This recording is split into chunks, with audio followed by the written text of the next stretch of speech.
Waouh. Coucou Solange. Génial. Comment vas-tu? Bonjour. Bonjour.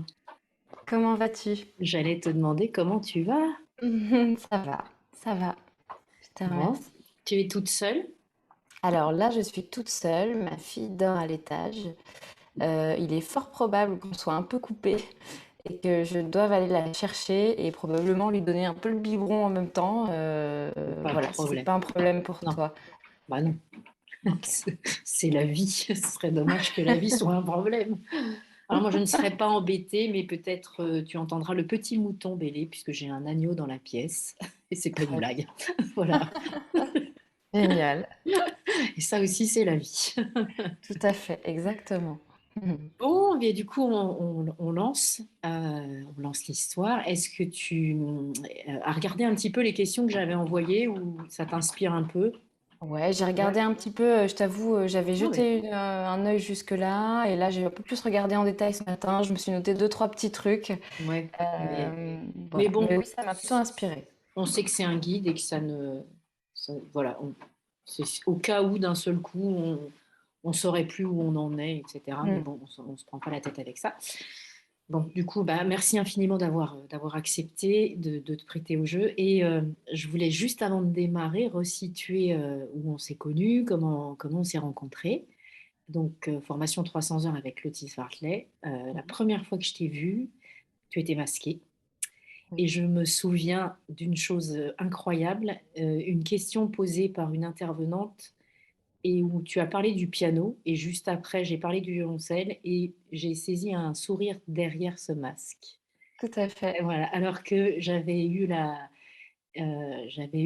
sensation, l'impression de quelqu'un d'assez sur la réserve et d'assez fermé jusque-là, parce qu'on n'avait pas dû se connecter. Enfin bon, voilà, puisque maintenant Mm. je sais comment tu es capable de sourire. Et donc, du coup, j'avais été heureuse de capter ce sourire. Voilà. Mm. Donc, on sort toutes les deux de cette formation qui nous a, je pense, je sais, toi aussi, beaucoup transformé. Et toi, qui a été une double formation, sachant que tu t'es formée une fois encore au grand rôle de maman pendant Tout à cette fait. formation. Mm. Toi, elle a été encore plus impactante, j'imagine, que pour nous toutes, enfin, à un autre niveau encore. Oui. Voilà. Alors, est-ce que tu peux nous dire qui tu es, Marie? Oui, alors sans fonction, si je me souviens bien. Oui, en essayant de ne pas tomber dans ce piège-là. En fait, je trouve que on n'est pas une fonction et en plus, Mm. ça réduit énormément. Maintenant, je dis en essayant de ne pas tomber dans le piège parce que on a des collègues qui sont tombés dans le piège. Ah oui, je comprends, je comprends. Et j'ai vraiment essayé de réfléchir le plus largement possible. Et en fait, ce que j'ai envie de te répondre, c'est que je, je suis un être vivant, déjà. C'est la première chose. Je suis un être humain. Et je crois, alors c'est dans la suite de notre entretien, mais je suis une femme et je suis Marie. Donc déjà tout ça, finalement, c'est déjà pas mal. Ouais. Et après, en essayant de répondre de manière un petit peu plus précise, en partant de là, je crois que je suis quelqu'un d'assez à l'écoute. Alors, de moi-même, c'est un travail en cours, des autres, beaucoup. Et je suis quelqu'un pour qui ce qu'on appelle les valeurs, ou en tout cas les valeurs qui, moi, m'ont formée, qui m'ont portée, etc., ce qu'on peut aussi définir comme la morale, quelque part, ce sont des choses vraiment extrêmement importantes pour moi, si ce n'est vital, en fait. J'ai besoin de sens, j'ai besoin de vérité, d'honnêteté, voilà, toutes ces choses-là, en fait, quand elles sont pas, il y a eu des moments où elles étaient plus ou moins présentes dans ma vie, et clairement, quand c'était vers le moins, c'est que ça allait pas, en Mm. fait. Il a fallu vraiment rééquilibrer. C'est vraiment extrêmement important. Voilà, je suis aussi souvent décrite, du coup, je m'appuie sur ce que les autres disent de moi. Je suis souvent décrite comme quelqu'un qui va vite depuis toujours, depuis que je suis toute petite, depuis que je ne savais pas marcher et qu'apparemment je fonçais à quatre pattes d'un bout à l'autre de la maison. Et grosso modo, apparemment, dans la manière dont j'ai grandi jusque-là et vécu ma vie, je fais les choses rapidement, je comprends rapidement, je passe les étapes rapidement.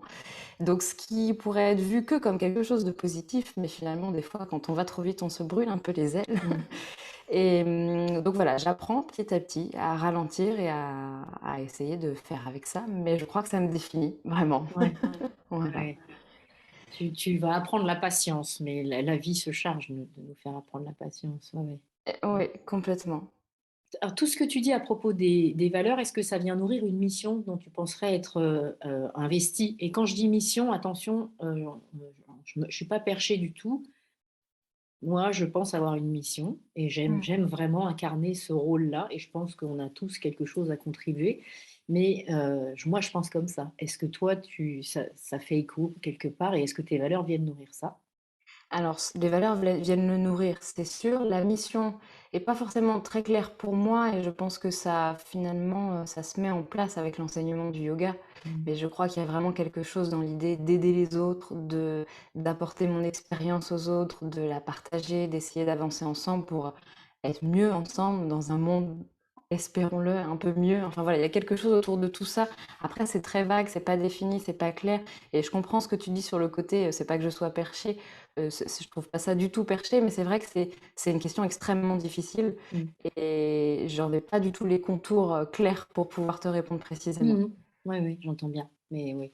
En fait, ouais, cette histoire de mission, c'est juste la conscience pour moi d'être dans un monde qui est plus grand que nous, si tu veux, et puis d'avoir à y semer notre petite graine pour le faire s'embellir, pousser, enfin, tu vois, c'est juste ça. Et puis le définir, tu l'as fait un petit peu quand tu parles d'aider, Oui. tu vois, dans la transmission, moi, j'ai cette sensation que finalement, on est presque tous là pour ça, en fait, de Mmh. contribuer à la grande expérience du plus grand que nous, quoi. Mais voilà, après ça se décline de manière, différente selon les êtres. Complètement. Ouais. Alors, bah, du coup, tu peux parler de ta fonction peut-être? Oui, ma fonction, alors pareil, c'est un petit peu plus facile à décrire, mais pas tant que ça. Hem, professionnellement, je suis ce qu'on pourrait appeler enseignante de yoga, même si c'est pareil, c'est une étiquette avec laquelle j'ai du mal. Heu, je cherche à partager ce yoga, ma pratique, mes expériences, donc c'est un peu la répétition de ce que je viens de te dire, mais voilà, être enseignant, être professeur, enfin voilà, il y a une espèce de, en tout cas dans la manière de décrire les choses, d'être au-dessus comme une espèce de sachant, et je me considère pas Mmh. du tout comme ça, et j'ai pas du tout envie d'être dans cette relation-là avec mes élèves, et donc ça m'importe de le préciser vraiment. Mais en tout cas, aujourd'hui, c'est ce que je fais, entre guillemets, au quotidien. Mmh mh. C'est ces cours de yoga, et au travers des cours de yoga, en tout cas, que je partage cette pratique. Et mine de rien, bah, c'est la vie, mais c'est quand même un petit peu une fonction, en tout cas décrite par la société. Je suis maman de 2 enfants et ça prend une part énorme dans ma vie. Ouais. Voilà, je suis compagne, je suis fille, je suis mère, je suis voilà, Mmh. ça joue sur tout ça. Mmh. Mmh mh. Bah, oui et puis du coup, j'imagine que le fait d'être une femme, ça revêt une importance particulière pour toi et que ça a un sens dans Oui. tout ça. Ouais. Mmh. Oui, c'est très, très certainement, enfin, je sens ça de toi depuis que je te connais un petit peu, voilà. Heu, alors, tu t'enseignes le yoga et est-ce que tu le pratiques? Est-ce que tu as le temps de pratiquer pour toi? Eh bien, il y a quelques années, je t'aurais répondu que ce que je fais actuellement, c'est pas une pratique, mais en fait, depuis les 300 heures, je sais que oui, c'est une pratique. Hem, voilà, depuis 2 ans, donc pour, replacer pour les gens qui nous écouteront, j'ai été 2 fois maman en très peu de temps, hein, puisque mon fils aîné mon fils aîné est né en Oui. fin 2019, et ma fille, plus récemment en août 2021. Ouais, donc c'est vraiment très rapproché. Et depuis, ma première grossesse, bah, ma pratique de yoga a vraiment beaucoup évolué, puisque jusque-là, je pratiquais tous les jours essentiellement des asanas.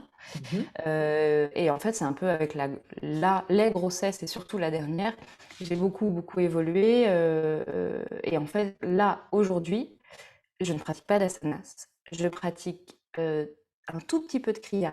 Mmh. C'est même pas quotidien, c'est plutôt hebdomadairement.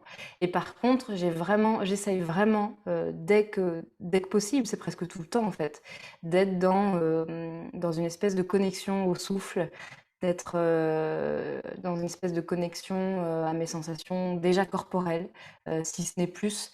Et en fait, tout ça, eh ben, tu le sais aussi, mais c'est finalement du yoga. Mmh. Donc oui, je pratique le yoga en fait. Après, on s'en fiche de mettre ces mots de méditation, de je fais du vinyasa, je fais de l'ashtanga, ce qui est super, Ouais. c'est très bien, à chacun son chemin.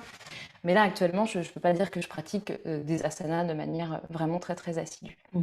Voilà. Ah, super, merci, merci pour la réponse. Parce que bien souvent, les gens imaginent que le yoga, c'est la pratique des asanas et rien d'autre. Ça, c'est très, très réducteur.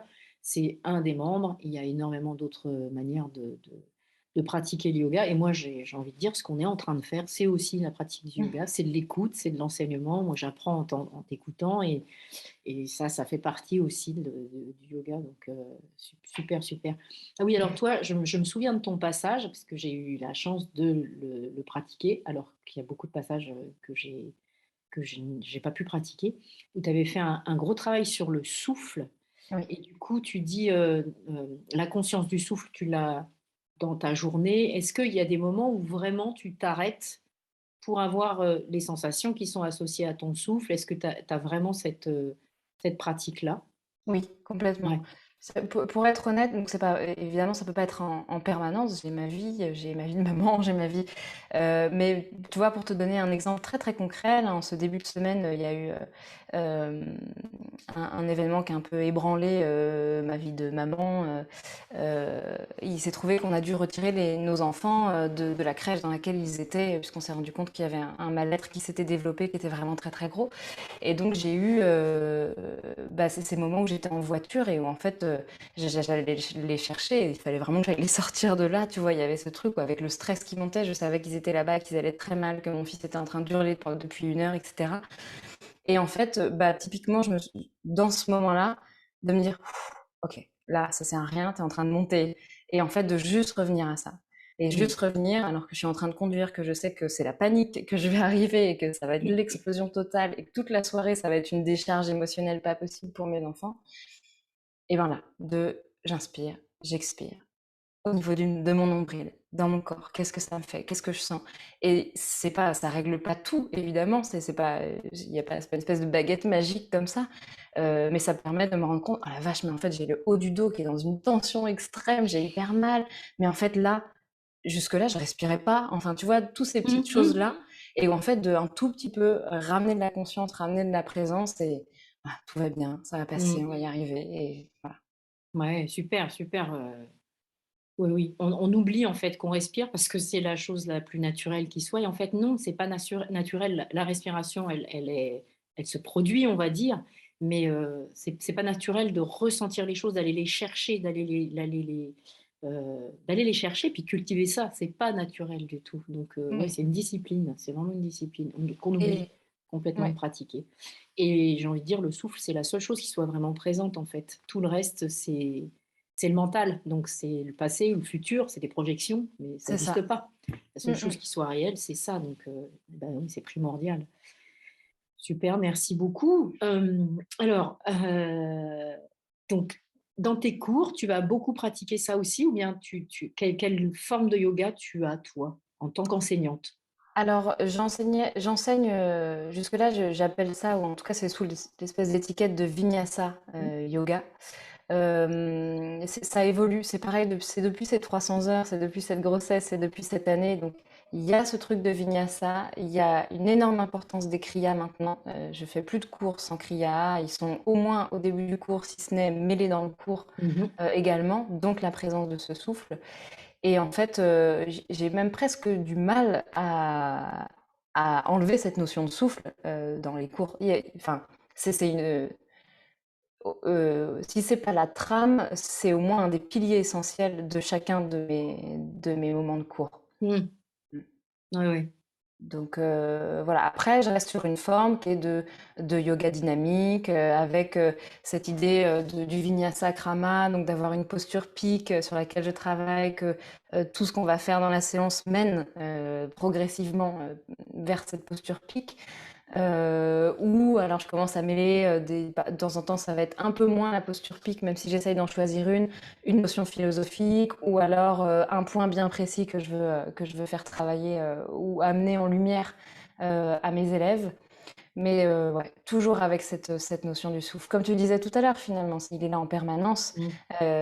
Et en fait, pour moi, c'est tellement maintenant intrinsèquement lié à ce yoga que bah, il faut que j'en parle, je peux pas faire autrement, quoi. Bien sûr. Ouais. Voilà. Ah oui, c'est sûr. Ouais. La notion de spiritualité chez toi, est-ce qu'elle vient s'intégrer dans tout ça? Là, tu as parlé de souffle. Enfin, juste la question. Vas-y, est-ce que la notion de spiritualité. Oui, la notion de spiritualité. Alors attends, j'avais même noté quelque chose. Oui, oui, la notion de spiritualité, évidemment, elle fait écho. Euh, Ça a été difficile pour moi de l'intégrer dans mes cours de yoga, justement. Jusque-là, c'était pas quelque chose avec lequel j'étais vraiment très à l'aise. Et en fait, je crois que je cherchais beaucoup plus compliqué que ce qui n'était. Et depuis toute petite, j'ai ces sensations de connexion à quelque chose de plus grand, à quelque chose de plus gros. Et c'est pas, je reviens, parce que ça m'a un peu marqué tout à l'heure, ce côté un peu perché. J'ai des souvenirs, gamine, j'allais faire des balades en bord de mer sur les falaises. Voilà, j'ai eu la chance de grandir dans cet environnement-là. Et en fait, c'était évident qu'il y avait quelque chose de plus grand qui me dépassait en étant là-dedans. Et en fait, je crois que la réponse, elle est même déjà là, c'est-à-dire par ces éléments-là qui m'ont permis de m'y connecter de manière hyper naturelle et Mhm. intuitive finalement. Mais c'est toujours la même chose. Donc après, ce que je trouve le plus difficile, c'est d'essayer de transmettre ça aux élèves Mhm. avec ce côté honnête, ce côté vrai, sans mettre d'étiquette, sans mettre... c'est hyper euh, touchy, entre Ouais, guillemets. ouais. Donc j'essaie d'y mettre des petites touches pour l'instant. Et en fait, je me dis que petit à petit, en moi trouvant du vocabulaire, en étant plus à l'aise avec tout ça, j'arriverai à trouver les mots pour le partager. Ouais. Et il y Mm. a toute cette notion, là j'ai évoqué la mer, mais toute cette notion, j'utilise beaucoup le mot vibration, Mhm. au-delà de la musique, au-delà de la voix, ces vibrations qui sont autour de nous et comment en fait on peut les sentir. Et c'est le spirituel, c'est quoi? C'est ce qui n'est pas la matière là. Et donc en fait, comment je sens tout ça et comment ça fait écho en moi. Et quelque part, bah, je trouve que c'est de mon rôle d'enseignante aussi, c'est vraiment important de pas être justement dans ces étiquettes de, tu vois, même de grands maîtres de yoga vont utiliser le mot Dieu parce que c'est compliqué de mettre un autre mot Bien sûr. que ça. Mm. Mais pour l'instant, c'est très compliqué pour moi. Peut-être que ça changera au cours de ma vie, mais c'est compliqué pour moi d'utiliser ce mot-là particulièrement. Euh, et du coup, voilà, je prends d'autres chemins parce que ce mot me parle pas, mais que je suis persuadée qu'effectivement, il y a des choses parce que je les ai en partie expérimentées, Mm. parce que je les ressens. Et donc, comment ça, en partant de mon expérience, parce que j'ai pas grand-chose d'autre, bah, je le partage à mes élèves et après, c'est eux, bah, voilà, Mm. comment ils le prennent, qu'est-ce qu'ils en font, et voilà. Mm. Mm. Ouais, j'entends qu'en fait, le seul frein, c'est le tien, c'est-à-dire de trouver ton Exactement. lexique, ton vocabulaire pour l'amener. Et il Oui. n'y a que ça. Parce que je te partage une expérience. Alors moi, ça ne m'a jamais... depuis que j'enseigne le yoga, parce qu'avant, c'était le mot spiritualité, il est forcément pour moi associé à religion. Enfin, tu vois, je mélangeais tout. Et j'avais la conviction que c'était quelque chose de presque tabou, dont je ne pouvais pas parler avec tout le monde. Et je me suis rendu compte que depuis que la spiritualité, en fait, elle est dans ma vie tout le temps, enfin, comme de respirer pour moi, tu vois, c'est... Eh bien, je me suis rendu compte que ça passait tout seul. Alors moi, je dépose et je m'aperçois qu'en fait, il y a du répondant en face et que les Mm. élèves nourrissent aussi cette part. Alors, peut-être aussi, comme toi, j'ai la chance de vivre dans un environnement qui n'est pas le même, mais où la nature est très, très prégnante et où elle donne beaucoup, on reçoit énormément.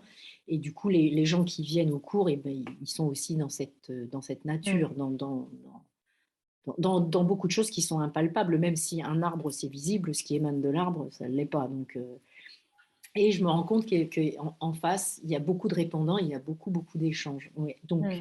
souvent, c'est le frein qu'on met aux choses qui fait qu'on n'est pas, on n'est juste pas, euh, dans la capacité, en fait, simplement Oui, pas de prêt. voilà, d'aller plus vite. Pour une fois, ce qui est super, c'est que ça te demande de la patience. Tu peux pas Oui, aller c'est plus ça. vite, tu peux pas aller plus vite. Exactement. Alors, hem,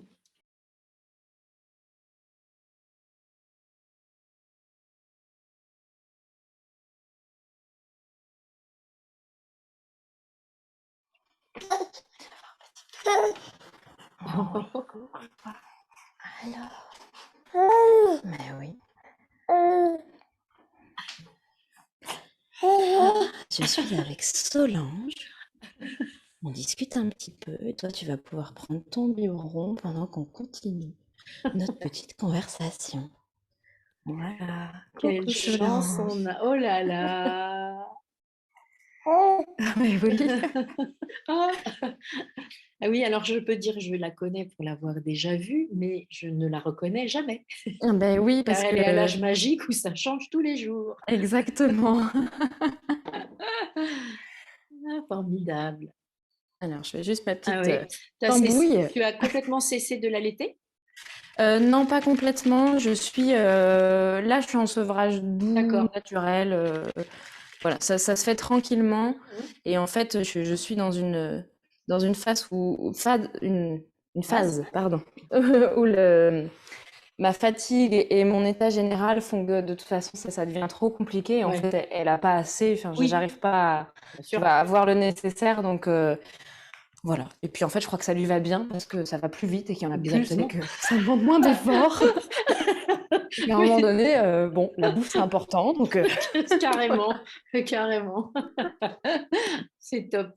Bon, bah, merci pour ce partage. Pour moi, c'est hyper précieux que les choses elles se passent de cette manière-là. C'est top. Alors, est-ce que tu peux dire comment toi tu as rencontré Clotilde? Oui, alors j'ai rencontré Clotilde sur mon chemin pour faire ma première formation d'enseignante, en fait. Je la connaissais pas du tout, j'ai fait des recherches internet et puis bah, j'ai toujours fonctionné un petit peu au feeling, donc j'ai vu la manière dont elle présentait sa formation, etc. Le fait que la formation, ce qui est quand même assez rare, était étalée dans le temps, ce qui Oui, moi me convenait bien parce que je me voyais pas du tout faire quelque chose de manière éclair, ça me convenait pas. Et du coup, je l'ai contactée et elle m'a dit, bah écoute, viens faire un cours, viens à Paris, viens faire un cours, on se rencontre.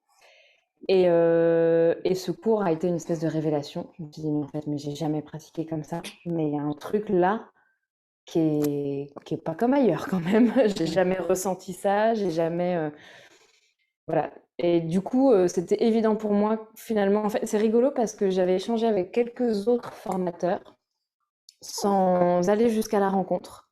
Et en fait, la rencontre a été la bonne, quoi. mmh, mmh. Je pense que l'intuition a fait que c'est bon, c'était cette personne-là. On a échangé à la fin, et en fait, bah, c'était bon pour elle, aussi, quoi. Donc ça a démarré comme ça, avec la formation de 200 heures. C'est ça. Et je ne me souviens plus, toi, tu as enchaîné la 200 heures et la 300 heures ou il y a eu un break entre les deux, hein? Ouais, il y a eu un petit break, il y a eu Ouais. ma grossesse, entre ma Ah bah, première grossesse entre les 2. Donc tu sais que pour la petite anecdote, c'est quelque chose d'assez rigolo parce qu'en fait, je suis tombée enceinte de mon premier enfant au milieu de la première formation de 200 heures. Et donc j'ai passé ma certification de 100 heures, j'étais enceinte de 3 ou 4 mois. Voilà. Et donc cette deuxième formation de 300 heures, ma deuxième grossesse n'était pas prévue, c'était un peu un accident de la vie. Et donc j'ai un peu appelé Clotilde en rigolant, en lui disant, bon bah écoute, là c'est le début de l'aventure, mais il doit y avoir quelque chose avec tes formations, ça me fait oui, quelque c'est chose parce que ça. je suis enceinte. Ah oui, d'accord, d'accord. Bah, ces enfants sont profondément liés au yoga, Oui, donc je crois. c'est drôle. Alors, est-ce que tu te souviens de ce cours où on nous a demandé, je crois que c'était le premier d'ailleurs, où on nous a demandé ce qu'on était venu chercher dans l'information et est-ce que tu te souviens de ce que tu avais répondu toi? Alors pas en détail. Ouais. Pas en détail. Il me semble que j'avais répondu que je venais chercher des outils, du vocabulaire, que je me sentais capable d'enseigner, mais qu'il me manquait des clés et que voilà, je venais chercher ça. et chercher à approfondir ma pratique personnelle, quoi. Je Mm. pense que c'était autour de ça. Après, c'est plus très clair dans ma tête. Ouais, parce qu'il s'est passé du chemin. Et est-ce que tu peux... Alors, ça va être... c'est impossible de synthétiser, mais est-ce que tu pourrais dire ce que tu as trouvé dans la formation? Oh. Alors là, on ouvre la boîte et c'est parti pour 2 heures. Euh, ouais, j'ai pas réussi à bien préparer cette question-là, donc elle va me demander un peu plus de temps. Mais Ah,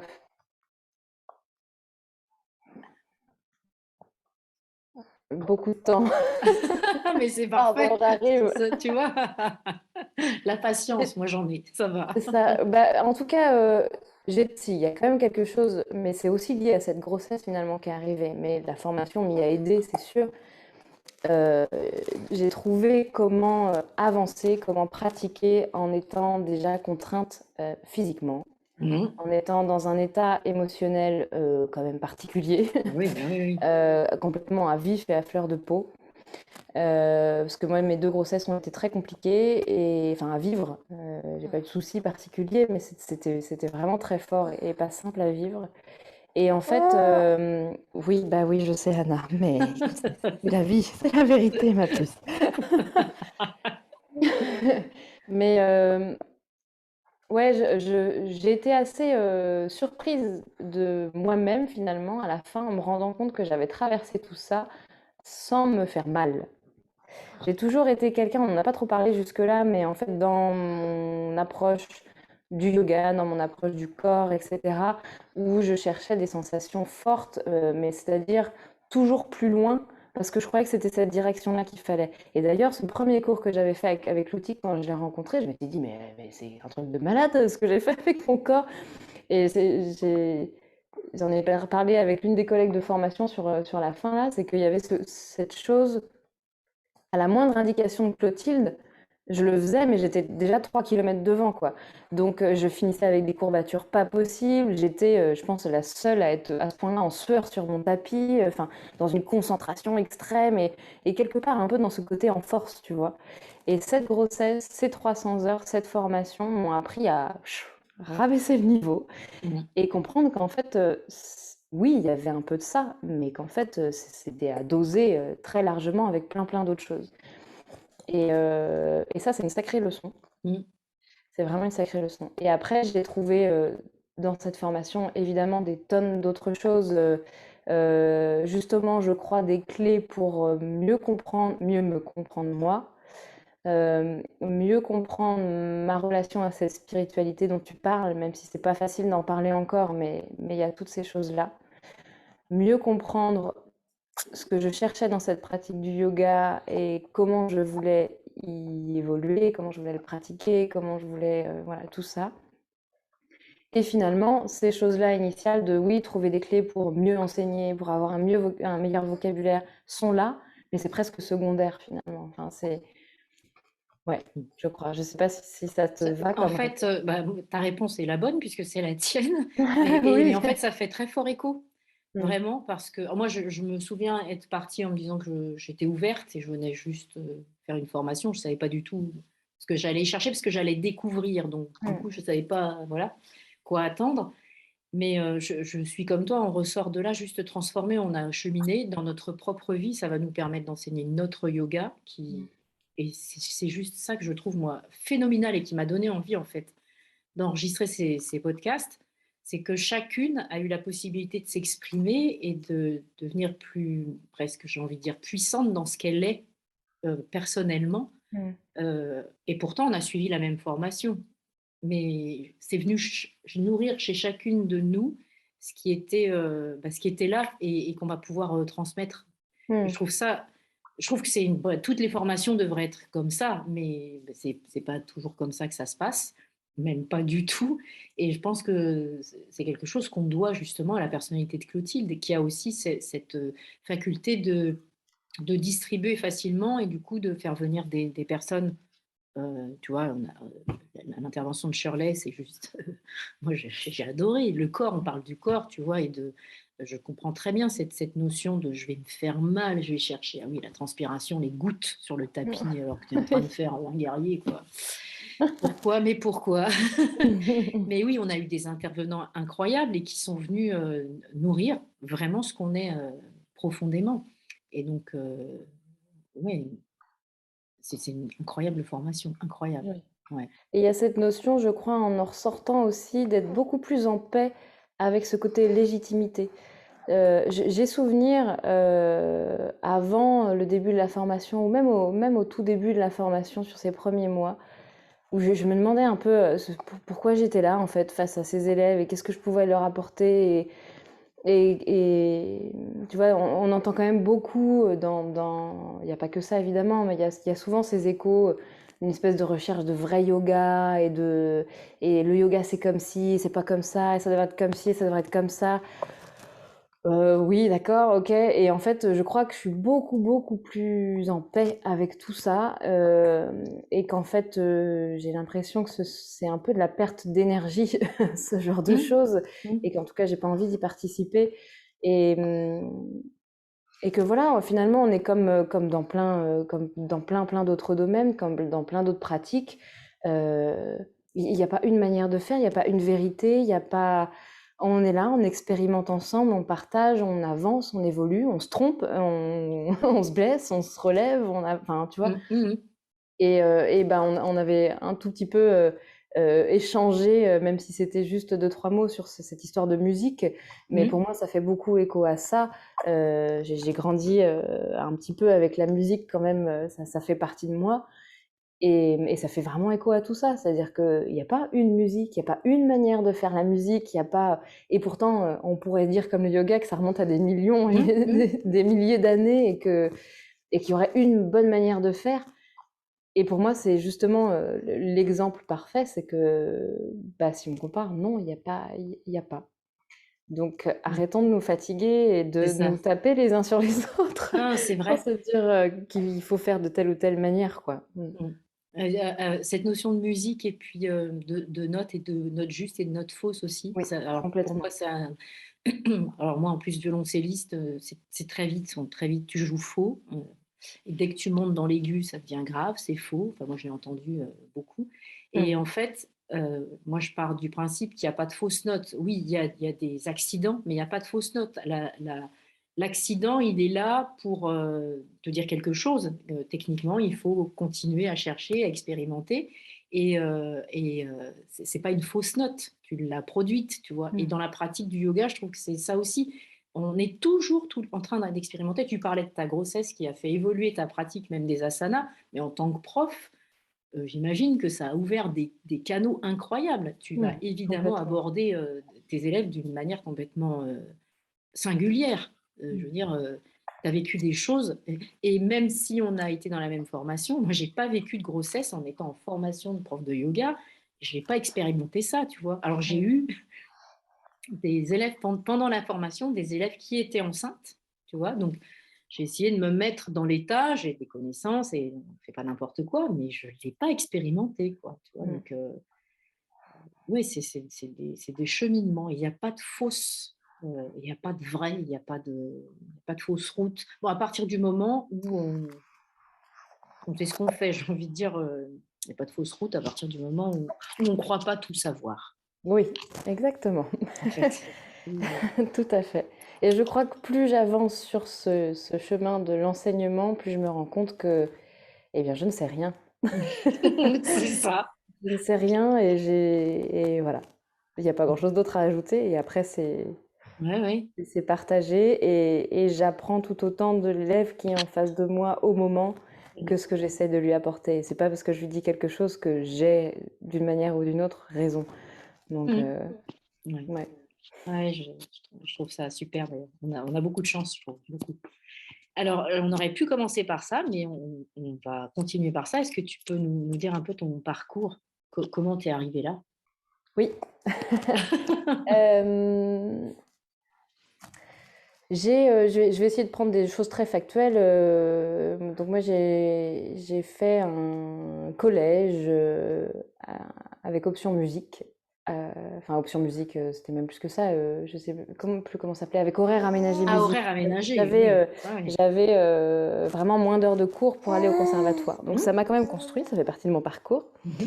Et après ça, donc, je suis allée vers le son. Je suis allée vers une formation en BTS audiovisuel, option métier du son, donc quelque chose de très technique. Et j'ai travaillé pendant une toute petite dizaine d'années, je crois que j'ai fait 8 ou 9 ans, à Paris, dans le milieu du cinéma, la post-production cinéma. D'abord de manière assez générale, très très technique, et puis après en allant vers le montage son, l'assistanat, montage son, etc. Et ce boulot me plaisait énormément, le fond du travail, le travail de cette matière du son, voilà, me passionne d'ailleurs toujours autant, même si c'est plus ce que je pratique. Mais tout cet environnement, toute cette contrainte-là, voilà, ça a fait émerger des choses. J'avais un équilibre qui n'était plus là. Dans ma vie quotidienne, personnelle, du coup professionnelle, enfin voilà, c'était vraiment tout un mélange. Et donc j'ai fait le choix de quitter tout ça, de mettre une espèce de transition, parce que je savais pas trop où j'allais, je savais pas trop ce que j'allais faire de ma vie. Ça a été un moment où avec mon compagnon de l'époque, notre histoire j'allais dire se terminait, mais non, évoluait. On avait fait notre temps ensemble, qui avait été voilà, très très beau, mais c'était la fin de cette histoire. Il y avait une forme d'amitié qui était née et l'amour avait disparu. Il était temps de passer à autre chose. Donc il y avait toute une espèce de cycle comme ça qui se terminait. Et du coup, professionnellement, j'ai choisi de faire des petits boulots, de revenir à quelque chose de très concret. J'avais envie d'être face aux gens. Tu vois, je passais, moi, jusque-là, ma journée enfermée devant un ordinateur dans le noir, voilà, 16 heures par jour, parfois 7 jours sur 7, parfois jour et nuit. Et en fait, j'ai trouvé un boulot de serveuse, barman. Et ça m'a fait un bien de dingue. Je suis tombée en plus dans une équipe absolument géniale, des gens hyper bienveillants, hyper ouverts, qui sont devenus de vrais amis.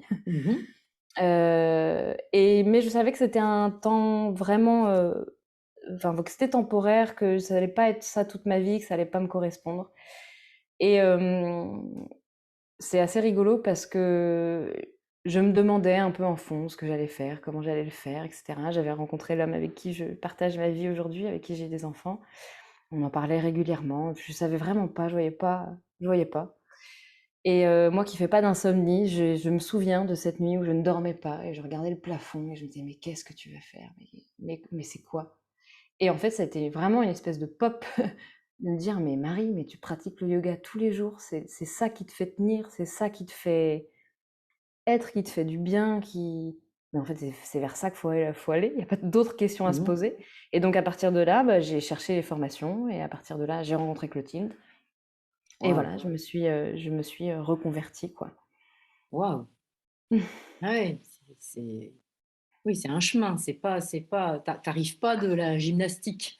Non, pas du tout. Ça. Alors après, j'avais eu une expérience au corps et quand même singulière, entre guillemets. Depuis très jeune, je pratiquais... Enfin, très jeune, j'ai commencé à pratiquer le karaté, parce que mes deux parents faisaient du karaté.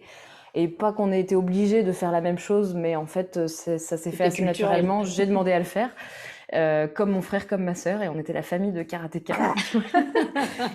Et j'ai quand même fait ça, donc j'ai dû commencer enfant, quoi, à 6, 7 ans, je pense, et j'ai arrêté en quittant la ville de mes parents pour partir étudier. Donc j'ai fait ça entre 10 et 12 ans, je pense. Et donc il y a quand même, le karaté, c'est quand même un art martial, et il y a, même si c'était pas quelque chose qui était, tu vois, la spiritualité n'était pas évoquée de manière flagrante non plus, etc. Mais il y avait quand même ce travail au corps, ces choses bien particulières. Et c'est vrai que dans l'enseignement de Clotilde, ça fait partie. J'ai retrouvé quelque chose, des sensations et des choses, surtout après le cours, tu vois, dans toutes ces résonances qui arrivent, que j'avais dans l'art martial, dans cette pratique en tout cas, avec les enseignants que je suivais, et que j'avais jamais retrouvé nulle part ailleurs depuis. Et je pense que c'est ça aussi qui m'a autant fait aimer son enseignement et ce qu'elle apporte et la personne qu'elle est, quoi. Oui, je comprends. Oui, oui. Je vois très bien le truc. Oui, super. Bah, écoute, alors, tu enseignes, donc tu es à Rennes, si je crois, pas Oui, loin. alors je suis basée à Rennes. En vrai, j'habite dans la campagne, au nord de Rennes, dans une petite bourgade perdue, mais oui, je suis à 30 bornes de Rennes, quoi. D'accord. Et tu enseignes dans Rennes? Alors j'enseigne dans Rennes, dans le studio, My Studio Yoga, qui est Mhm. près de la gare à Rennes, donc c'est vraiment très central. Je donne 2 cours par semaine, dans ce lieu-là et j'enseigne au nord de Rennes, dans une commune qui s'appelle Saint-Grégoire, mais c'est vraiment collé, dans une structure qui est plus, ce sont des termes en fait, Ah oui. marins, les termes, l'aquatonique de Mhm. oui Anna? Elle va bien. L'aquatonique de Saint-Grégoire, voilà, où j'interviens le mardi matin. D'accord. Voilà.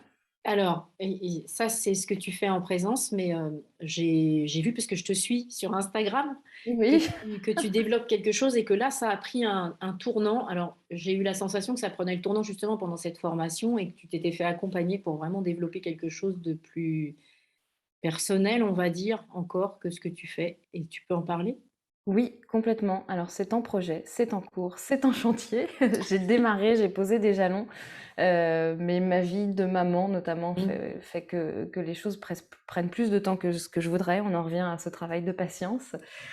En fait, j'ai très envie de développer une grosse partie de mon activité en ligne pour des raisons déjà pratiques, parce qu'en Mhm. fait, même si j'adore aller en présentiel, j'adore avoir des élèves chaque semaine, ça me demande un effort et une disponibilité et une énergie de dingue de faire 60 bornes, voire 120 par jour quand j'ai Oui. 2 cours qui sont à 2 horaires différents par jour. Euh, donc j'ai envie de développer en ligne, et surtout parce que là où j'avais cru pendant très longtemps, avec ces histoires de confinement, que c'était pas pour moi, qu'on ne pouvait pas y faire grand-chose dans ces cours en ligne, et ben en ayant été forcée, bah, pour subvenir à mes besoins tout simplement, avec cette histoire de crise du Covid, bah, j'ai découvert qu'il y avait plein de choses qui pouvaient passer, et qu'en Mm. fait, c'était à moi de recruter d'autres moyens, d'autres termes, enfin voilà, mais qu'il y avait vraiment quelque chose à faire et que je pouvais apporter aux élèves, et ça n'empêchait en rien, en tout cas, Mm. Mm. d'enseigner.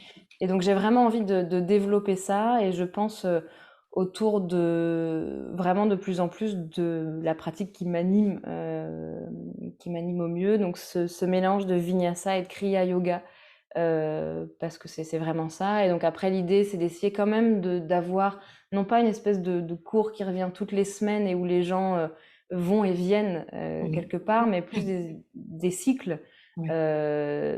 d'ateliers, plus de cours, parce que ça permet d'être dans une pratique un peu plus longue. 60 minutes Mhm. de cours, comme on voit partout en studio, c'est extrêmement court. Ouais. Et je crois que ça me convient de moins en moins. Donc des cycles d'ateliers, de 4, 5 ateliers, peut-être plus, des fois ce sera sur un mois, 2 mois. En tout cas, il y a cette notion-là. Et quand même, parce que le présentiel, le fait d'ajuster les élèves en Mm. direct, donc le Zoom n'empêche pas l'ajustement. Mhm. Mhm. Hein, je le fais beaucoup à la voix, je l'ai beaucoup, beaucoup travaillé l'année passée. Mais le fait de pouvoir y amener le toucher et la direction et laisser une marque physique, quelque Mhm. part, aussi douce soit-elle, sur le corps de l'élève, me paraît juste essentiel, et c'est quelque chose que je veux continuer à développer. J'ai envie, ponctuellement, à côté de ces cycles-là et de cette pratique en ligne, d'avoir des pratiques en présentiel, mais pareil, quelque chose de plus complet. Donc des journées complètes, des week-ends Mm. complets, 2, 3 jours, une semaine peut-être. Donc tout ça, voilà, je te parle de la vision à venir dans les mois et peut-être dans les années. Mais c'est vraiment quelque chose que je veux développer, parce que c'est pareil, c'est en tant qu'élève, en expérimentant tout ça, en fait, de me rendre compte à la différence, à quel point le fait d'avoir été dans des pratiques beaucoup plus longues, beaucoup plus entourées, sur Mhm. plusieurs jours parfois, m'ont fait faire un bond de dingue, m'ont fait prendre conscience de choses hallucinantes qui, possiblement, probablement d'ailleurs, auraient eu lieu même si j'avais suivi un cours par Mhm. semaine. Voilà, c'est juste notre manière de fonctionner. Mais voilà, j'ai envie de pouvoir apporter ça et partager ça aux élèves. Mm. Voilà. Mm. Oui, là, c'est vraiment, je pense, une question d'organisation. C'est que là, tu es très, très prise et que ton énergie, c'est super que tu puisses la mettre là où elle doit être là. T'es maman, là, vraiment. Mm. Mais c'est vraiment qu'une question de temps. Après, l'organisation et tout ça, le comment, tu sais Oui, le pourquoi tu comment veux le vient faire, après. donc il y Mm. a aucun, il y a pas de Complètement. frein. Il n'y a pas de frein du tout. C'est top. Et du coup, tu ferais ça en Bretagne? Alors, j'ai envie de démarrer en Bretagne parce que ouais, c'est chez moi, parce qu'il y a Mm. toutes ces énergies dont je t'ai parlé, cette mer, voilà, ce prana, cette énergie vitale qui Ouais, est là et que je connais et que j'adore. Et c'est aussi ça que j'ai envie de faire partager bien sûr. en premier lieu et que ça me correspond pas et que ça me parle pas tellement de partir à l'autre bout du monde ou à l'autre bout de la France pour faire ce genre de choses. Après, voilà, j'ai envie de démarrer là, d'avoir ce... Bah oui, toi aussi, d'avoir ce noyau-là, puis de pas trop m'éloigner d'Anna. Ben voilà. Après, je pense que j'aurais envie petit à petit aussi de peut-être bouger, d'aller, voilà, on a évoqué ça avec pas mal de camarades de formation parce qu'on est un petit peu Mhm. toutes éparpillées en France. Je sais que voilà, en projection, c'est quelque chose qui me tente d'aller là où il y a une histoire un peu de chacune et partager à cet endroit-là avec les élèves qui sont là Mhm. et qui ont envie, évidemment. Mhm. Ouais, super. Oui. Mm. Sache que la porte de ma petite salle est grande ouverte. Merci, c'est gentil, ça me touche beaucoup. Alors, on a parlé beaucoup, et tu en parles beaucoup, et tu es toute faite de ça, je trouve, d'émotion. Et moi, j'aime beaucoup parler de la joie, que Mm. j'essaye de cultiver vraiment. Est-ce que c'est une émotion qui te parle? Oh oui. Et oui, et alors, ben, qu'est-ce qui te rend joyeuse? Eh ben, la première chose qui me vient en tête, c'est mon compagnon. La personne qui partage ma vie, parce qu'en fait, c'est quelqu'un qui me fait rire. C'est quelqu'un qui me rend heureuse, mais vraiment justement de cette joie dont tu parles. Et en fait, avant de rencontrer cette personne, j'avais pas conscience à quel point la vie en couple, ça pouvait être ça. Ah Et oui. cette joie-là. J'en ai eu, évidemment, hein. Sinon, ça aurait sans doute pas été des couples. Enfin, en tout cas, ça aurait pas pu être un équilibre pour moi, donc il y en avait, mais je pensais pas que ça pouvait l'être à ce point-là. Et en fait, je me marre. Et ça, c'est quand même trop cool, quoi. Je me marre tout le temps. Et dès qu'il y a quelque chose, et c'est pas non plus quelque chose de futile, tu vois, où on laisse les. Il y a ce côté, on va laisser les sujets graves de côté. Mhm. Mais l'humour et la joie et le fait de rire est vraiment une espèce de levier pour avancer. Et ça, c'est quand même vraiment trop cool. Bah Donc oui. ça, c'est la première chose. Et puis bah, la deuxième joie, là, pareil, qui est tout à fait d'actualité, ce sont mes enfants. Mm. Voilà, il y a forcément dans le... Bah, tu le sais, puisque tu es maman Bah oui. aussi, mais Ouais. dans ce parcours d'être mère, d'être parent, il y a forcément des moments qui sont aussi difficiles. Mhm. Mais quand même, globalement, c'est cet amour, cette joie, ce bonheur, ce fait de rigoler, ce fait d'apporter du rire, du Mm. sourire, Mm. bah, voilà, c'est une Mm. vraie joie. Ouais. Je suis très très d'accord. Est-ce que on arrive au bout à peu près de ce que j'imaginais qu'on pourrait échanger, mais est-ce que toi, tu as des choses que tu souhaiterais partager, qu'on n'a pas évoquées et qui te tiennent à cœur? Bah, je crois pas particulièrement. D'accord. Merci quand même pour cette opportunité. Mais alors, est-ce que, puisque tu es musicienne, est-ce que artistiquement, il y a des choses que tu aimerais partager? Moi, j'aime bien laisser une petite trace comme ça. Ben oui, on se marre. La bonne blague. Je suis pas sûre de comprendre ta Et question. est-ce que tu aimerais alors partager soit un livre, soit un Ah tableau, oui, soit une musique, soit quelque chose qui t'a touché en fait? L'idée, c'est d'amener les gens à aller voir, à aller écouter, oui. à les découvrir. Oui, oui, alors oui, j'ai effectivement deux, trois petites choses. Il y a un livre que je suis en train de Ouais. lire en ce moment et qui c'est rigolo parce qu'il fait vraiment écho à tout ça, tout ce dont on vient de parler. Alors que c'est pas du tout un livre de yoga. C'est un roman qui s'appelle Âme brisée Ouais. j'espère que je prononce bien, Akira Mizubayashi. Ah! Alors, mais c'est fou, il est sur ma table de nuit, j'y arrive pas. C'est vrai? Mais c'est mon ami Serge qui écoutera ce podcast, je sais, qui me l'a envoyé. Il m'envoie de temps en temps un livre qu'il a Ouais. aimé. Je n'y arrive pas. Je lis énormément de techniques, tu vois? Et du Ouais. coup, ah mais c'est incroyable. Alors C'est dis-moi, rigolo. toi, ce qui te touche dans ce livre? Euh, Alors déjà, il y a quand même quelque chose de particulier, c'est que c'est mon papa qui me l'a offert. Et quand j'ai une D'accord. relation très très forte avec mon papa, il m'a offert à Noël en me disant il faut absolument que tu lises ce livre. Donc quand même, c'est Ouais, bah quelque oui, chose de oui. très fort Bah là-dedans. ouais. Et après, je trouve qu'il y a beaucoup d'émotions, il y a beaucoup de ce partage de l'amour de la musique, mais de Mhm. l'amour tout court, de sensations d'élévation de sentiments, de luminosité, et quelque chose tout ça transparaît dans une écriture très simple, je trouve. Oui. Et ce que je trouve très beau aussi, c'est que ce livre part d'un drame. euh, Mhm. juste pour resituer en donnant un tout petit pitch, c'est quand même un petit garçon qui se retrouve, qui est juste avec son papa, sa maman a disparu, et qui se retrouve comme ça, dans une espèce de flash, sans son papa, avec le violon de son papa brisé dans ses mains. Et en fait, ça, c'est le départ de sa vie, dans un contexte de guerre et dans un Ouais. contexte difficile. Et en fait, ce que je trouve, je suis en cours, hein, je ne l'ai pas terminé, mais ce que je trouve assez dingue, c'est comment cette écriture, les mots qui sont choisis, ce qui transparaît, reste très lumineux et nous porte.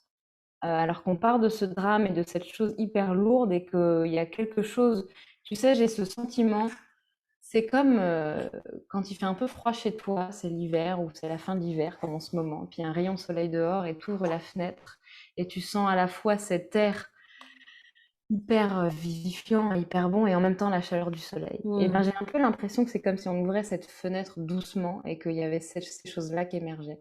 Et en même temps, bah, tout ça c'est sur un sujet de musique, de l'âme, puisqu'on parle de Mhm. l'âme à la Des fois des instruments. instruments, mais de l'âme des humains. Voilà, tout ça se mélange et ça me parle. Donc Ouais, après, ouais. je comprends ce côté où tu n'y arrives pas par rapport à ce bouquin particulièrement, mais tout simplement parce que ça m'est arrivé tellement de fois sur certains livres, c'est peut-être juste pas le moment. Oui, non, en fait, en Voilà. t'écoutant parler, je me suis dit, bon, en fait, ça fait un mois là que je ne l'ai pas réouvert. J'ai d'autres Mm. choses. Et donc, je pense que c'était vraiment pas le moment. Et puis, je pense que je l'ai lu avec mon œil de musicienne et uniquement de musicienne technicienne. Et il y a énormément de clins d'œil à la technique Oui, mais tu vois, moi, instrumentale, ça, tu je vois. l'ai même pas vu. Presque Voilà. pas. Et donc, je me dis là d'un seul coup, ouvre ton cœur, Solange, et peut-être tu pourrais pouvoir le lire autrement. Donc, je vais attendre un petit peu, je vais Mm. laisser maturer. Puis, mais super partage, oui, oui, d'accord. Alors, tu m'as dit qu'il y en avait d'autres, des petites Oui, choses. j'en ai un autre petit, j'ai un partage musical parce que bah, dans le contexte actuel, plus le fait d'être maman, ça faisait très très très très longtemps que j'avais pas écouté de musique en live, alors que c'est quelque chose que j'adore. Et très récemment, parce que c'était fin février, je suis allée écouter un concert à la scène musicale. Attends, parce que ça, c'est le micro, mon petit cœur. À la scène musicale de Paris. Oui. Tu veux voir Solange, c'est ça. Oh là là là là. Coucou Anna. C'est d'un sérieux. C'est la sidération. Oh. Ben Ouais. oui. Et donc, je reprends Anna, tu veux bien? Ouais, Oui, d'accord. vas-y. On en parle ensemble. Et donc, à l'origine, le concert, c'était pour écouter Tommy Emmanuel, qui est un guitariste bah, très connu de picking essentiellement, voilà, une espèce de star aux États-Unis. Son concert était génial, hein, c'était un super moment. Mais la première partie a été presque ce qui m'a touché le plus. C'était un monsieur qui s'appelle Mike Dawes, Dawes, dans cette même mouvance de guitare picking, Mhm. beaucoup de percussions sur la guitare, etc. Et ça a été un moment juste dingue, une découverte magnifique, des vibrations incroyables. Voilà, et donc quand tu as évoqué le fait de partager de la musique, je me suis dit, bah, c'est la chose la plus récente, c'est ce concert, ces vibrations en direct, Ouais, c'est ça. c'était là, et c'était beau, et voilà. Et si ça peut parler aux gens qui écoutent, bah, allez jeter une oreille. Moi, je trouve vraiment que ce monsieur, bah, il mérite qu'on aille Mhm. écouter. Tommy Emmanuel aussi, évidemment, il y a plein de choses, mais il y avait ouais, un petit truc, un Ouais, petit truc en ouais. plus, j'ai trouvé, Ah, chez ce Mike Dawes. Voilà, d'accord. les deux choses auxquelles j'ai pensé. Formidable. Mais du coup, moi, c'est très égoïste, hein, à chaque fois comme question. C'est aussi pour m'inviter, moi. Ah, ça y Oui, est, c'est le cette micro. fois-ci. Mais c'est la Elle a fin, eu le c'est la micro. fin. J'adore. Stop. Fin de l'épisode. On a bientôt fini, Anna. Ouais. Oui, du coup, moi, je vais écouter, je vais regarder à chaque fois que vous proposez quelque chose. J'aime bien aller farfouiller aussi. Bah oui, Oui, oui, oui. t'as bien raison. Bon, eh ben, écoute, si tu n'as rien à nous partager d'autre, et c'est déjà énorme là ce qu'on a. Voilà, je partagerai les liens pour qu'on te retrouve sur les réseaux sociaux Bien dans sûr, le. oui, j'ai préparé ça, je vais t'envoyer Super. ça. Ouais, Voilà. Et puis, je te dis très vite quand je poste ton podcast. Très vite. d'accord. Mais pour moi, rien n'urge, tu vois. Encore une fois, ce travail de patience, donc tu prends tout ton temps, Solange. Il n'y a aucun problème. Super. Je te remercie beaucoup, Marie. Et puis, j'espère à très bientôt ici ou là ou voilà. Ben, merci surtout à Merci, toi, merci. Solange, et pour cet échange et ce partage. C'était un vrai plaisir. Et comme tu dis, ici, là ou ailleurs, avec grand plaisir. Merci à toi. Au revoir, Marie. Au revoir, Au Annie. revoir.